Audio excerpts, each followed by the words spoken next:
लगता है कोई नई गिरा बांध कर आया। लगता है अब गिरा ही है मेरे नसीब में। सुलझने तो हमेशा किसी और के हिस्से में आ जाती है। शिकवे बहुत हैं, हर दम होठों पे गिला। हाँ तो और क्या करूं मैं? हर कुछ दिन बाद एक नया सवाल मुंह उठाए मेरे सामने आके खड़ा हो जाता है। अब क्या हुआ?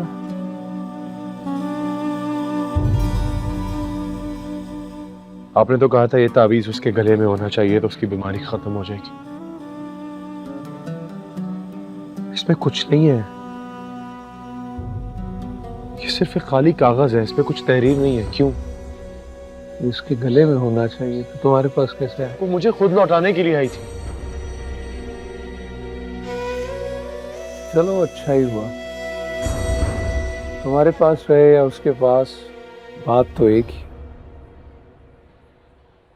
इसने मेरी बात का जवाब क्यों नहीं दिया? इसमें कुछ तहरीर क्यों नहीं है?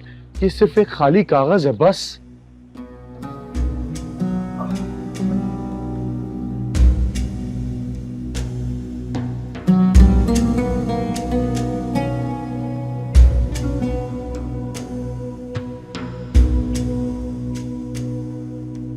कुछ तहरीरें अनदेखी भी तो होती हैं। वाकई इस कागज पर कुछ नहीं लिखा होता।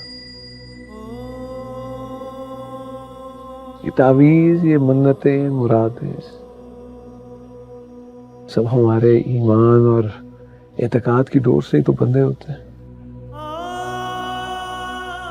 लोग गले में तावीज नहीं, अपना यकीन बांधते हैं। और अगर यकीन कामिल हो तो हर बीमारी और मर्ज वापस पलट जाता है। और समझो तुम उसके हाथ में यकीन और भरोसे की पुड़िया थमा के आए हो कि हर शिफा ऊपर वाले के हाथ में है। वो अपनी जिद पे अमाल है, उसको शिफा नहीं चाहिए, मुझे आजाद करना चाहती, यहां से भेजना चाहती है। वाह, कैसी कैद है कि सयाद खुद पिंजरे के दरवाजा खोले खड़ा है और कैदी है कि अपनी मर्जी से अपने पर उतर के बैठा।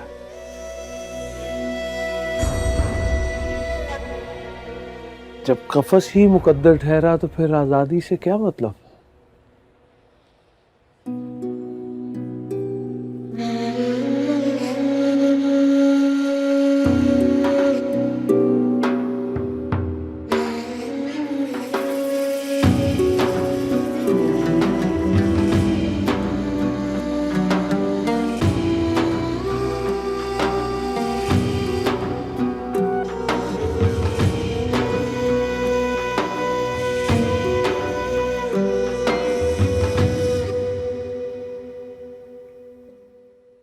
भाई सिकंदर ने तो मेरी परेशानी दूर कर दी बिल्कुल।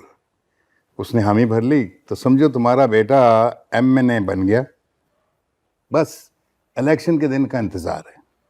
वाकई अम्मा सही ऐसा ही है। वो मुराद शाह भी यही बता रहा था कि बड़ा दबदबा है सिकंदर का। सिकंदर के एक इशारे पर गांव के गांव मुड़ाएंगे मुझे वोट डालने के लिए। शाह जी, आप लोग तो यहाँ आते ही अपने मसलों में फंस गए हैं। मुझे माही के बारे में बात करनी थी आपसे। माही के बारे में? खैरियत? हाँ तो कीजिए। जागीरदारनी जी दोबारा माही को अपने घर की इज्जत बनाना चाहती हैं।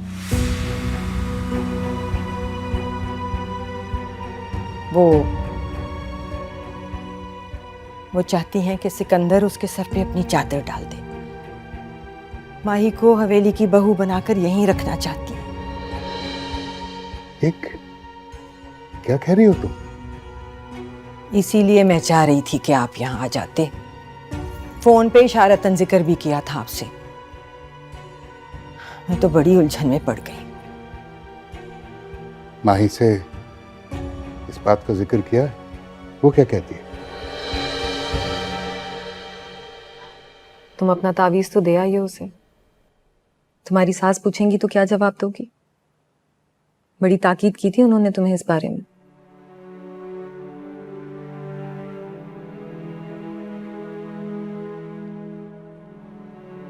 मैं उसे अपना तावीज नहीं,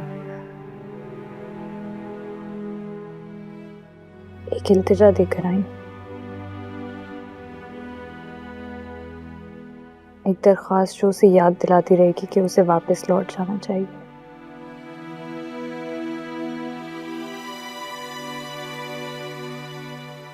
कुछ लोग इस दुनिया में एक ही गम लेकर आते हैं और उसी गम के सहारे अपनी सारी जिंदगी गुजार देते हैं। उन्हें अपनी जिंदगी में किसी और मकसद की जरूरत ही नहीं होती। वो भी ऐसा ही है। जानती हूँ, वरना कब का लौट चुका होता अपनी जिंदगी में वापस। लेकिन अब उसे मेरी बात का भरम रखना होगा। मान नहीं तोड़ सकता वो मेरा।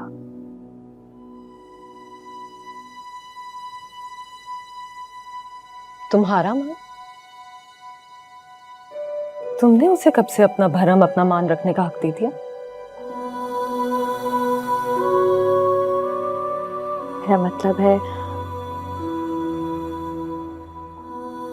ऐसा हक उसने भी तो मुझे दिया है ना।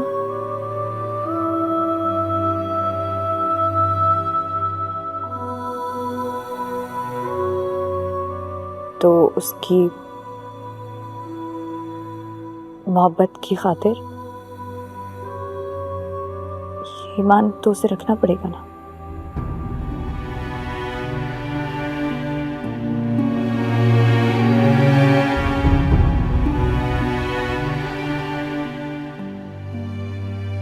क्या हुआ है माही?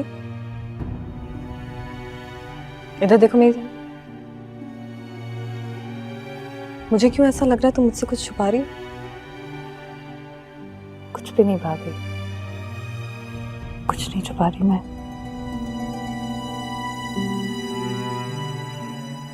देखो माही, मैं सिर्फ तुम्हारी भाभी नहीं हूं, तुम्हारी दोस्त भी हूं। अपनी दोस्त को नहीं बताओगी?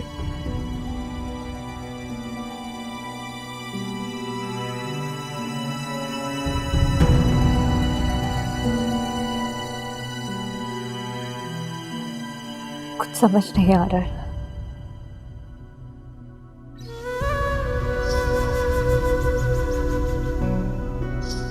अजीब सी बेचैनी है। कुछ समझ नहीं आता। जब उससे नहीं मिली थी तब भी दिल ऐसे ही बेकरार था, और अब उससे मिल रही हूं तो ऐसा लग रहा है मैं मुस्तकिल कांटों पर चल रही हूँ। नहीं पता क्या हो रहा है, लेकिन अब मज़ीद मुझसे ये सब कुछ बर्दाश्त नहीं हो रहा। मैं नहीं कर सकती, मुझे कुछ समझ ही नहीं आ रहा है। मैं क्या माही, क्या माही, अगर तुम ये बात मान क्यों नहीं लेती कि तुम्हें भी उससे मोहब्बत हो गई?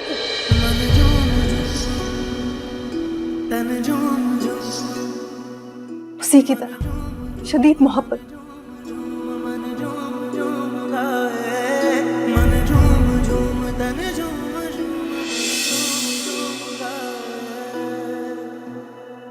मन झूम झूम तन झूम झूम, मन झूम झूम तन झूम झूम, मन झूम झूम गाए। मन झूम झूम तन झूम झूम, मन झूम झूम गाए। साथ साथ चलने वाले राहें क्यों बदलते हैं? राहें जब बदल जाएं तो रास्ते भटकते हैं। दूर हो नजर से चाहे दिल जिसके पास होता है, चाहे दो जहां भी पालो वो ही खास होता है। मांगू मैं अब क्या रब से, पाया है तुझको जब से, इश्क तेरा हम पे तारी रक्स में जहां। करूं सजदा एक खुदा को, पढ़ूं कलमा या मैं दुआ दूं, दोनों ही एक खुदा और मोहब्बत। मन झूम झूम तन झूम झूम, मन झूम झूम तन झूम झूम, मन झूम झूम गाए। मन झूम झूम तन झूम